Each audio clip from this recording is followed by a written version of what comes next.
The Most Holy Church of God in Christ Jesus is a religious organization established in the Republic of the Philippines on the 9th of May, year 1922, and is duly registered with the Securities and Exchange Commission with registry number 82613. Through faith in the truth revealed by the Holy Scriptures of the Bible, the administration as well as the entire brethren of the Church believe that it is the Most High God, the Lord Christ Jesus, who established the Most Holy Church for the sole purpose of proclaiming Him as the only one true God and Savior whom we should worship and serve with our whole lives, and that He is no other than the Lord Christ Jesus, who manifested in the flesh, and that the Most Holy Church of God in Christ Jesus is His chosen way for us to deliver from our sins and eternal damnation.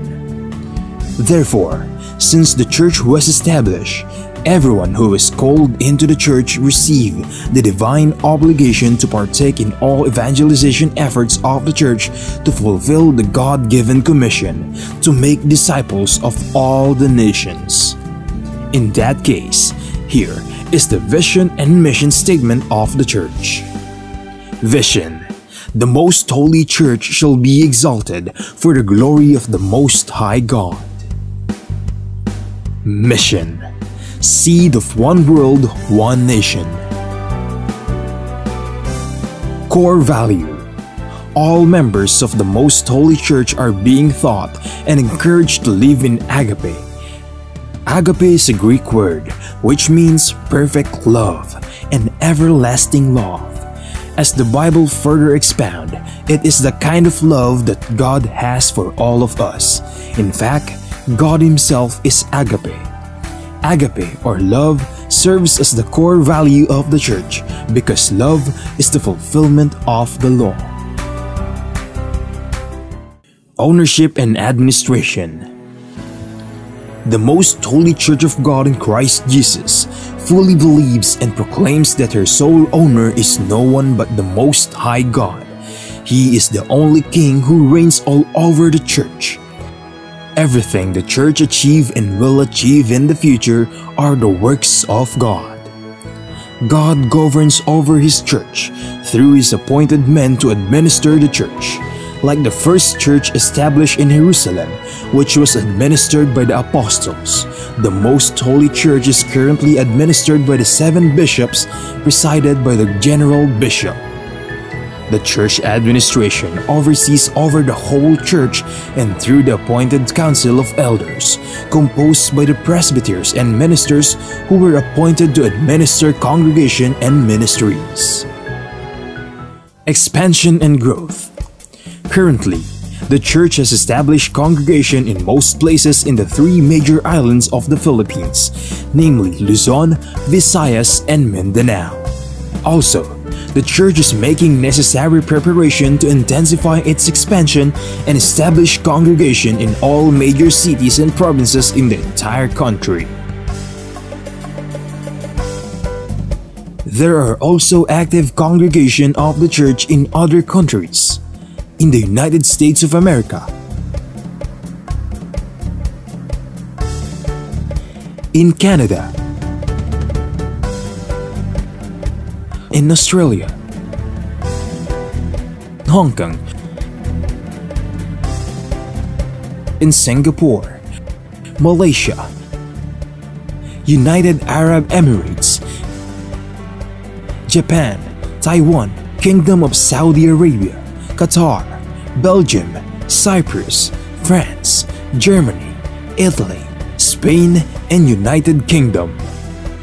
The Most Holy Church of God in Christ Jesus is looking forward to aggressively propagate the gospel, to edify the church in places where it was already established, and also to establish new congregation in other countries to complete the mission and fulfill the vision of the church. Services: since the main purpose of the existence of the Church is to propagate the gospel to all nations, the Most Holy Church established various evangelization efforts of the Church to reach more people even in the farthest corners of the world. The church produces evangelization programs that are aired via radio, cable TV, and in different social media or online platforms. Radio stations, Philippines.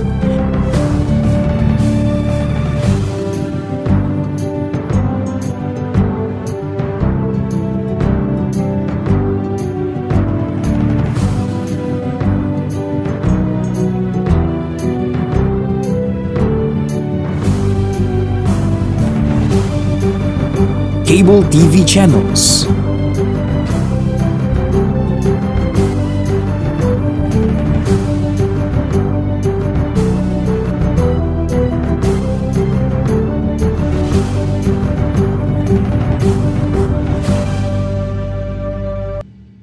Online platforms, Facebook, MHC Media. YouTube, The Most Holy Church.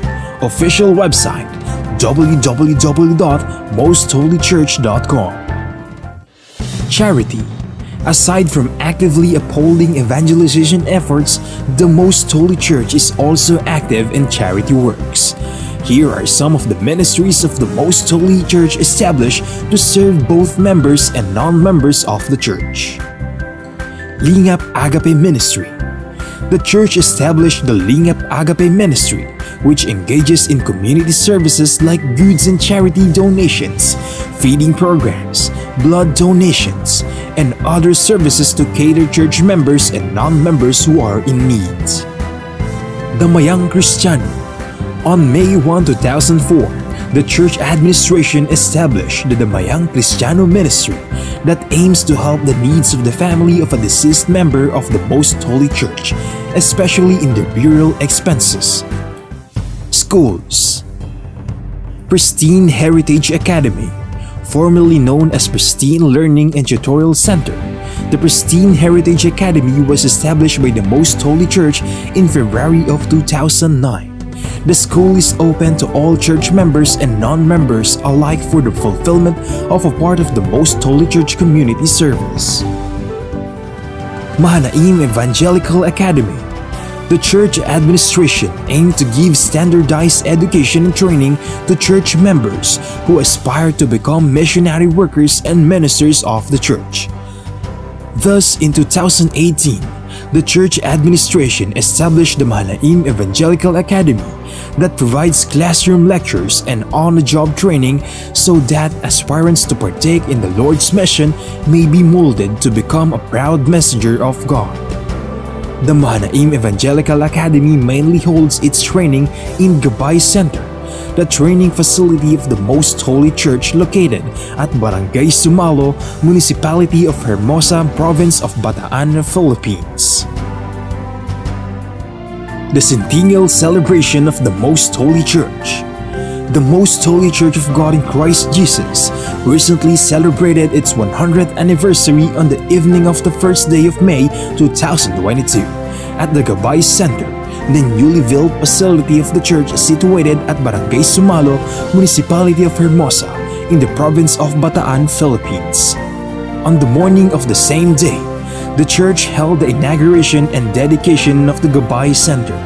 The Gabay Center is a training facility of the church, built through the favor of God and the collective efforts of the entire brethren from around the globe. From the proud members of the church, we are inviting you to join us and be a member of the Most Holy Church of God in Christ Jesus, so that we may share the ever-abounding favor of God towards His beloved children. Please take time to listen to the preaching of all the topics composing the lessons of spiritual salvation, so that we may share to you the teachings and doctrines of the Most Holy Church, which are purely based on the Bible that will lead us to our soul's salvation.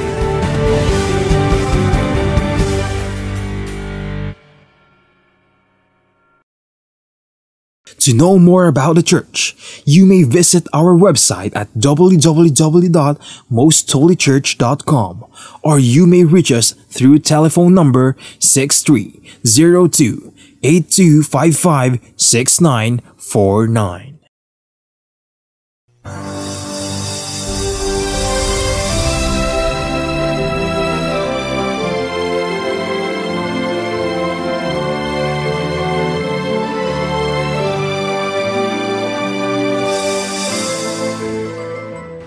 Kapayapaan po mga giliw naming mga taga-subaybay. Maraming salamat sa ating Panginoon Diyos sapagkat patuloy niya tayong binibiyayaan ng ating buhay at kalakasan.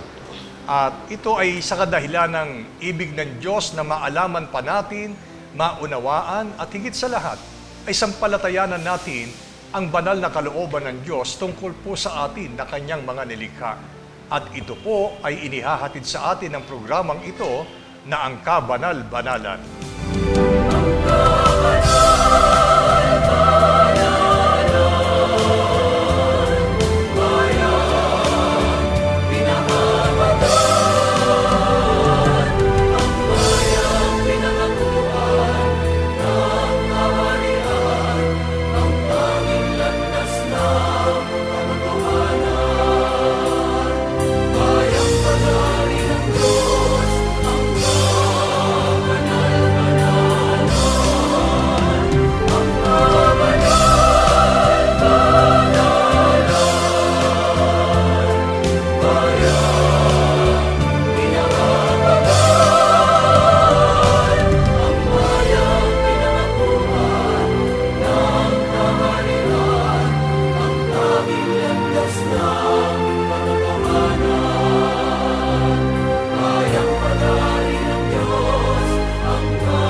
Ako po ang inyong lingkod, kapatid na Benhanan, at sa pagkakataong ito ay kapiling natin ang minamahal nating kapatid na Neraya. Kapayapaan po, kapatid na Neraya. Kapayapaan din po sumainyo, kapatid na Benhanan, at kapayapaan po sa lahat ng aming mga mahal na taga-subaybay ng programang ito na ang Kabanal-Banalan. Isang mahalagang paksa ngayon po ay atin pong pag-aaralan, sama-sama natin tatalakayin, at sa pamamagitan ng inyong patuloy na pagsubaybay ay lubos nating maunawaan ang isa sa mga banal na kalooban ng Diyos kung papaano ang tao ay makalalaya. Kapag ka po ang pinag-uusapan ay kalayaan, posibleng ang pumapasok agad sa ating kaisipan, ito yung mga tao na wala sa kulungan o bilangguan. Pero alam niyo po ba, sa Biblia, mayroong tao na kahit hindi po literal na bilanggo, siya po ay nakakulong. At dahil sa kanyang pagkakakulong, kailangang lumaya ang taong ito. At alam po naman natin na kuminsan tayo po ay nakakulong sa maling emosyon, maling pag-uugali, nakakulong tayo sa mapait nating nakaraan, at gayon din, nakakulong ang atin pong pagkatao sa paggawa ng mga bagay na ipagkakasala natin. Ang paksa ay naglalayon na doon ay palayain ang tao. At ang paraan kung papaano ang tao ay mapalalaya sa ganoong sitwasyon, ang paksa ay nagsasabi, ang katotohanang magpapalaya sa tao. Bilang pagpapasimula, kapatid na Neraya, ano ang tunay na kalagayan ng maraming tao sa mundong ito?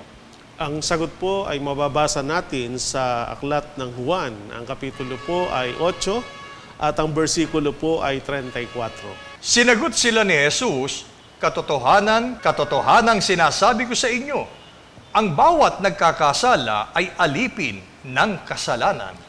Nang ang Panginoong Kristo Jesus po ay magkatawang tao batay sa kanyang observation, lalo na sa mga Hudyo doon sa dako ng Jerusalem, ay nakita niya ang espiritual at tunay na kalagayan ng mga taong doon ay naninirahan. At batay po sa kanyang pahayag, katotohanan anyang sinasabi ko sa inyo, ang bawat nagkakasala ay alipin ng kasalanan. Opo, marami pong tao nung panahong iyon at maging sa panahon natin, ang kalagayan po ay alipin ng kasalanan.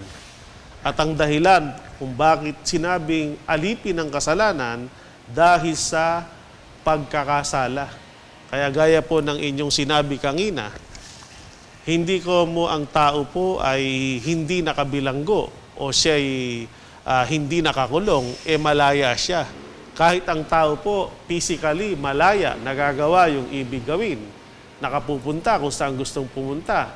pero siya po ay nagsasalita ng masama, nag-iisip ng masama at nakagagawa ng masama, nagkakasala siya. At ayon sa Panginoon, ang bawat taong nagkakasala, nagdadala yon sa kalagayang alipin ng kasalanan. Spiritually, tunay po ng mga tao ngayon, dahil sa kasalanan ay nasa kalagayang bilanggo o alipin ng kasalanan. Ito po, mga giliw naming mga taga-subaybay, bulay-bulayin po natin ang mga pagtuturong ito. Sa unang talata pa lamang na atin pong binasa at inyong narinig, makikita natin ang isang katotohanan na siyang kalagayan ng maraming tao noon pa man at hanggang sa kasalukuyang panahon. Ang tao ay alipin ng kasalanan. Ito ay kasing kahulugan na ang tao ay namamanginoon sa tinatawag na kasalanan. Kaya kung siya'y alipin ng kasalanan, ang kasalanan ang naghahari sa kanyang buong buhay. At ang katunayan nito, kapatid na Neraya, ay ang mga pagtuturo sa banal na kasulatan.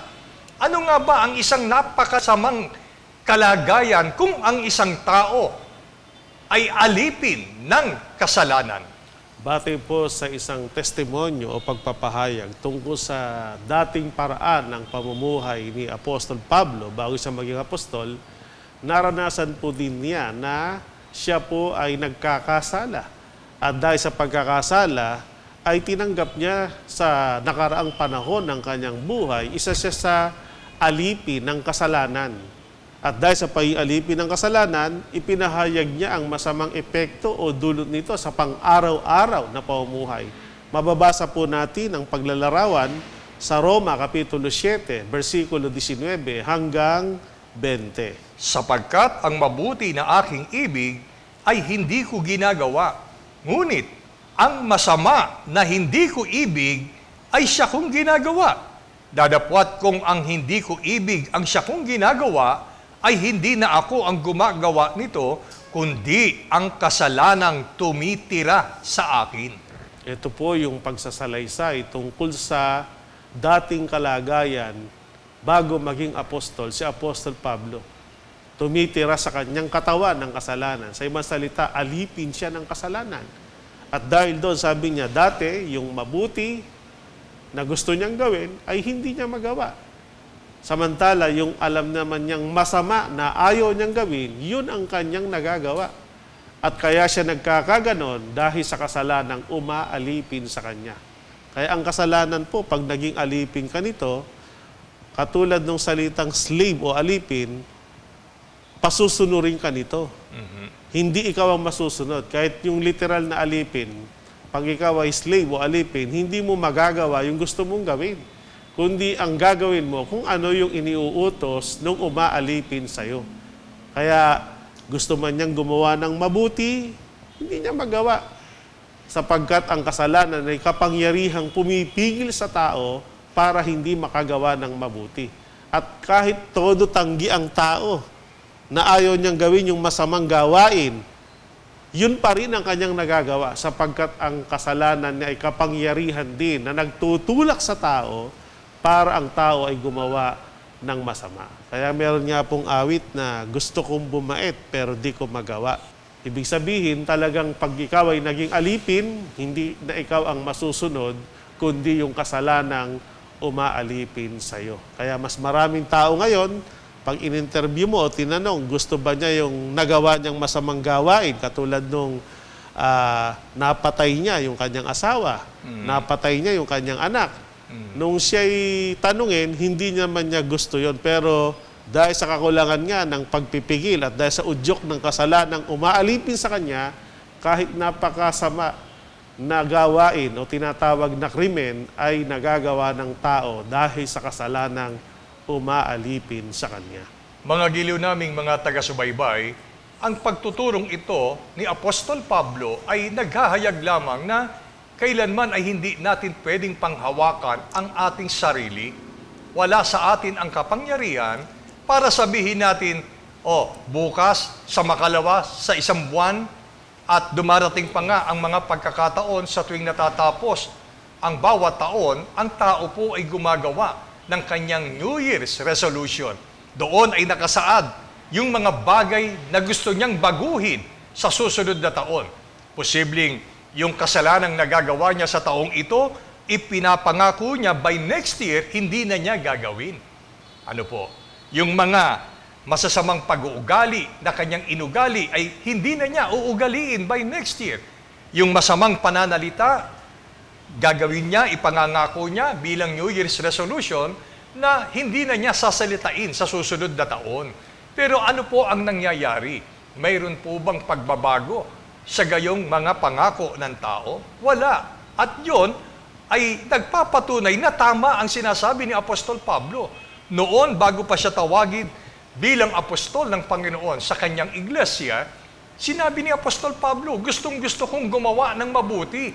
Pero bakit ang nangyayari sa halip na mabuti ang aking ginagawa, ay masama pa rin ang lagi kong ginagawa?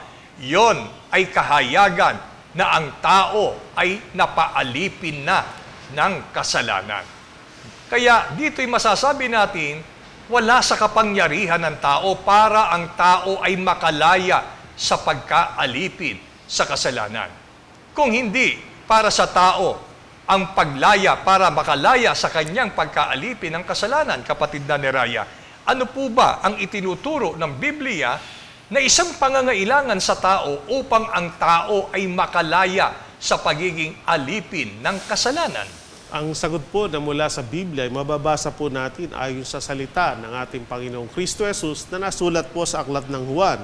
Ang kapitulo po ay 8 at ang bersikulo ay 32. At inyong makikilala ang katotohanan, at ang katotohanan ay magpapalaya sa inyo. Kung ang kasalanan po ay kapangyarihan para ang tao'y maging alipin, ang katotohanan po naman ay kapangyarihan ng Diyos para kamtan ng tao ang tunay na kalayaan. Ang kailangan lang po, sabi ng Panginoong Kristo Jesus, makilala ninyo ang katotohanan.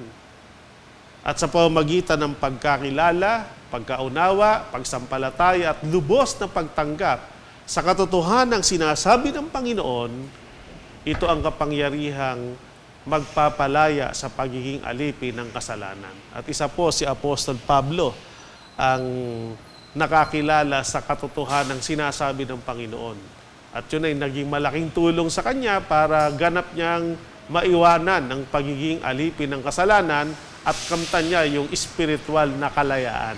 Dumating sa isang pagkakataon na ang epekto o dulot sa kanya ng katotohanan na mula sa Panginoon, yung mabuti na gusto niyang gawin, nagagawa niya na po.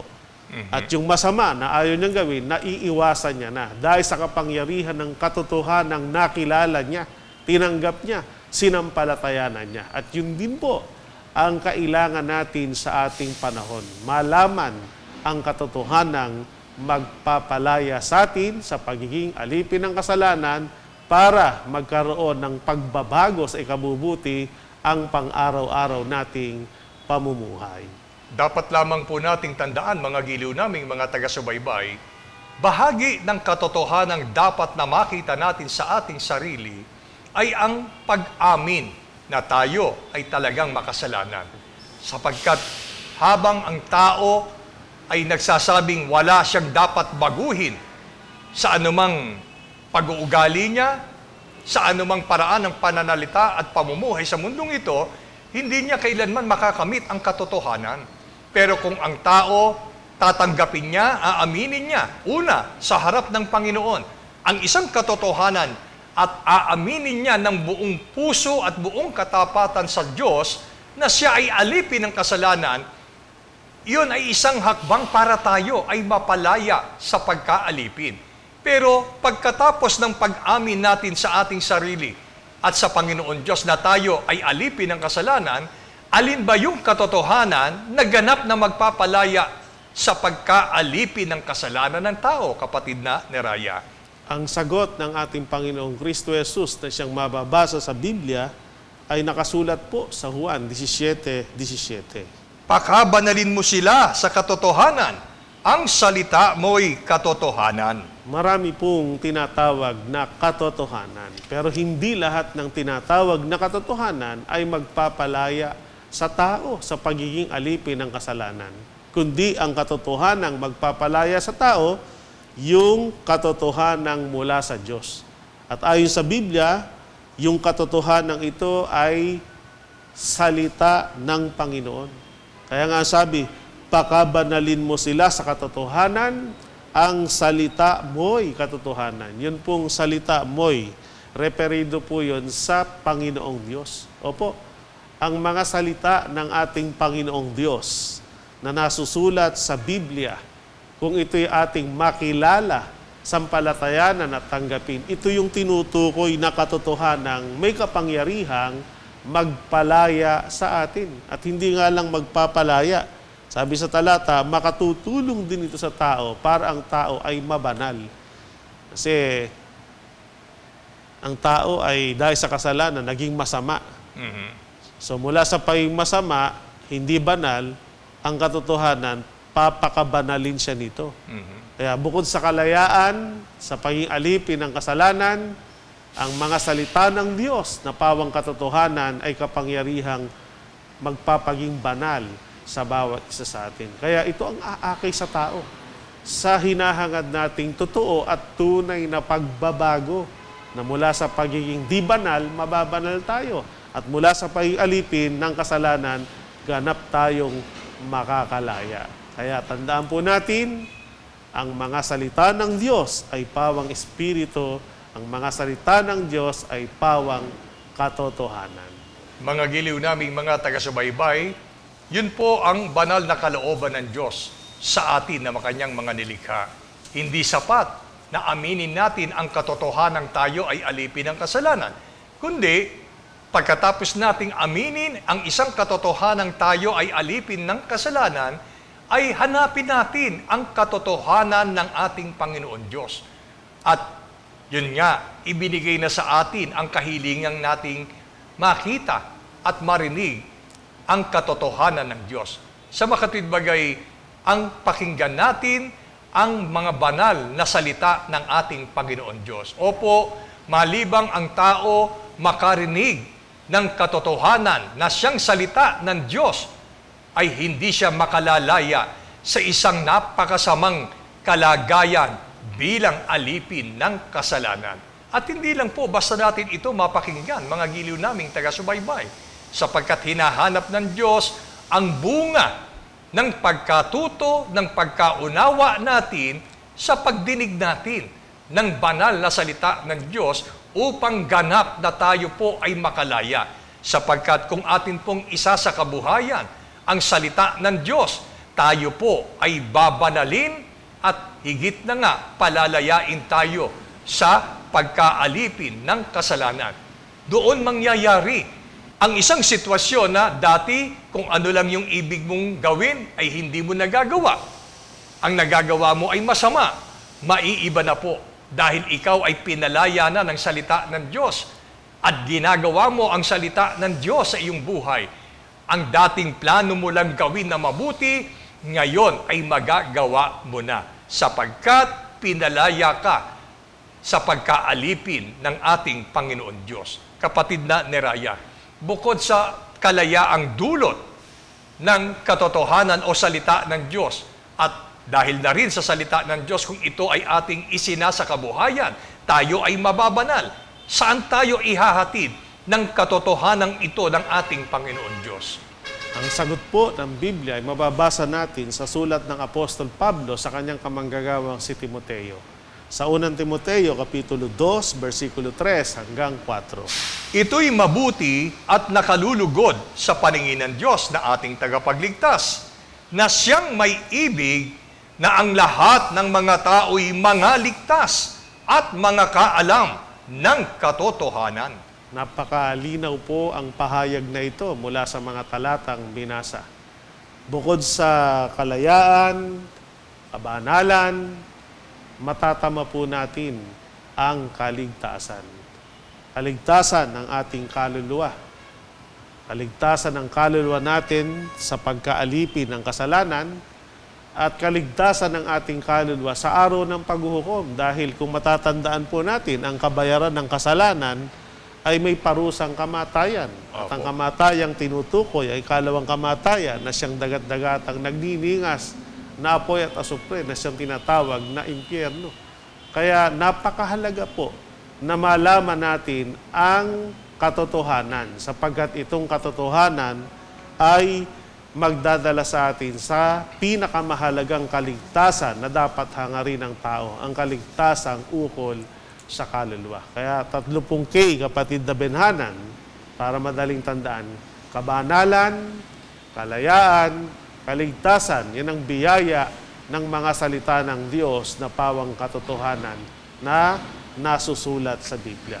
Kaya mahalaga po na ang tao ay nagbabasa, nakikinig, at umuunawa at lalo ay sumasampalataya sa mga salita ng Diyos na pawang katotohanan para sa kaligtasan, kalayaan at kabanalan ng ating mga kaluluwa. Mga giliw naming mga taga-subaybay, ako po ay naniniwala na walang tao na hindi nagnanais at nag-iibig na ang kanyang kaluluwa ay makatiyak ng tinatawag na kaligtasan mula sa kaparusahan sa dagat-dagatang apoy na mas kilala sa tawag na impyerno. Walang tao na nasa kanyang malinaw na kaisipan na magsasabing, ako gusto ko yung kaluluwa ko mapunta sa impyerno. Pero tayo na nasa maayos na kalagayan ng ating pag-iisip, ako'y naniniwala, hinahangad natin ang pangako ng Diyos na kaligtasan ng ating kaluluwa. Subalit, kalakip ng pagnanais natin na marating at tanggapin ang pangakong ito, sana makilala rin natin kung ano ang marapat at matuwid na dapat nating gawin upang makatiyak tayo ng pangakong kaligtasan na maghahatid sa atin doon sa buhay na walang hanggan sa piling ng ating Panginoon Diyos. Kaya naman, hinihikayat namin kayo na patuloy po nating subaybayan ang programang ito at maging kasangkapan ito sa ganap na paglaya natin sa pagkaalipin natin sa mga bagay na masama at ikapagkakasala ng ating kaluluwa. Kaya naman, kapatid na Neraya, ano po ang mahalagang panawagan ng Diyos sa pamamagitan ng programang ito sa lahat ng tao upang maging ganap na malaya, mabanal, at sa kalaunan ay tanggapin niya ang tinatawag na kaligtasan ng kanyang kaluluwa. Ang mahalagang panawagan ng ating Diyos sa lahat ng tao ay nasusulat po sa Apokalipsis, Kapitulo 2, versikulo 11. Ang may pakinig ay makinig sa sinabi ng Espiritu sa mga iglesia. Ang magtagumpay ay hindi parurusahan ng ikalawang kamatayan. Maliwanag po ang mga salitang ito na marapat nating dinggin. Gaya ng ating nabasa, ito ay nasaan yung panawagan ng pagmamahal ng Diyos sa sangkatauhan. At ang nilalaman ay sinasabing ang may pakinig ay makinig sa sinasabi ng Espiritu. Opo, ang sinasabi ng Espiritu, ang mga salita ng Diyos na pawang Espiritu at pawang katotohanan na nakasulat sa Biblia. Ang kailangan niya ay ito'y marinig o pakinggan ng mga taong may pakinig. At hindi na po tayo mahihirapang makapakinig sa mga bagay na sinasabi at itinuturo ng Espiritu Santo sapagkat ang programang ito, ang kabanal-banalan, ay isa sa pangunahing kasangkapan ng Diyos sa ating panahon para makarating sa atin ang panawagan ng Espiritu Santo na pakinggan natin ang kanyang sinasabi na hinahango o binabasa mula sa Biblia ayon sa salita ng Diyos. Anong sabi? Makinig po tayo. Dahil lahat tayo ay may pakinig. Habang may pagkakataon tayo para makapakinig, paglaanan natin ng panahon at pahalagahan natin ang oras at pagkakataong makakapakinig tayo ng salita ng Diyos. Sapagkat ito'y malaking tulong para nga lubusan nating malaman ang katotohanan na kailangan nating sampalatayanan para tayo mabanal, para tayo maging malaya, para tayo ay maligtas. At sabi sa talata, kung dahil sa pagkaalam ng pawang katotohanan inihahayag, itinuturo ng banal na Espiritu, ay mapagtagumpayan natin ang pagiging alipin ng kasalanan. Makalaya tayo doon. Tayo po ay mabanal. Hindi tayo parurusahan ng ikalawang kamatayan. Ito ang maglalayo sa atin sa tiyak na kapahamakan. At alam ko po na lahat tayo ay may banal na pagkatakot sa Diyos. At hindi natin hinahangad na pagdating ng takdang panahon sa araw ng paghuhukom, yun ang maging hatol sa atin. Makasama tayong ibulid sa dagat-dagatang nagniningas na apoy na tinatawag na impyerno o ikalawang kamatayan. Sa halip ay makasama tayo sa kalipunan ng mga tao na nais ng Diyos maligtas. Sapagkat tayo po ay nilikha ng Diyos. Hindi niya talaga ibig na tayo mapahamak. Ang talagang gusto ng Diyos, maligtas. At alam ko pong gusto rin natin yan. Kaya sa ngalan ng ating ikababanal, sa ngalan ng ating ikapagiging malaya, at sa ngalan ng ating ikaliligtas para hindi tayo mapahamak, pakinggan natin ang sinasabi ng Espiritu Santo. Huwag tayong makinig sa sinasabi ng ibang tao na tayo ay dinidiscourage sa pagpapahalaga sa mga salita ng Diyos. Yung mga taong nagiging kasangkapan ng dyablo para maging lumayo tayo sa pakikinig at huwag nating pahalagahan ang turo ng Panginoon. Sa halip, pakinggan natin ang mga kasangkapan ng Diyos sa paghahayag ng mga aral ng katotohanan. At huwag lang natin pakinggan, unawain natin, lubos na sampalatayanan hanggang sa ang biyayang, kalayaan, kaligtasan at kabanalan at ang buhay na walang hanggan ay sama-sama nating kamtin. Mga giliw naming mga taga-subaybay, isang tanong ang iniiwan ko po sa inyo. Ibig nyo bagang lumaya na sa pagkaalipin ng pagkakasala? Gusto ba nating lumaya na sa damdamin na may pagkagalit sa ating kapwa-tao? Lumaya sa iba't ibang uri ng negatibong bagay dito sa ibabaw ng sanglibutan? Tayo na po, gaya ng panawagan ng banal na kasulatan, ang may pakinig ay makinig sa sinasabi ng Espiritu. Dito tayo inaakay ng programang ito. At kung mayroon pa po kayong ibig na maging katanungan at maalaman ang kasagutan, nasa inyo pong mga screen ang mga cellphone number na dapat po ninyong kontakin upang kayo ay aming mapaglingkuran. Sapagkat kung paanong ang Diyos ay nag-iibig na ang lahat ng tao ay mga kaalam ng katotohanan, ibig ng Diyos na ang lahat ng tao ay mapalaya sa pagkaalipin ng kasalanan at sundin ang kanyang mga banal na katwiran patungo sa tinatawag na kaligtasan ng ating kaluluwa. Gayon ang ninanais at iniibig po namin. Ito ang layunin ng programang ito na ang kabanal-banalan, ang ipaunawa, ipaalam sa lahat ng tao ang salita ng Diyos na pawang katotohanan na siyang magpapalaya sa tao sa pagkaalipin ng kasalanan. Pansamantala, ipagpala sa atin ang mga pagtuturong ito, basbasan ng Diyos sa ating puso, magawa nating lahat, ngayon at kailanman. Amen.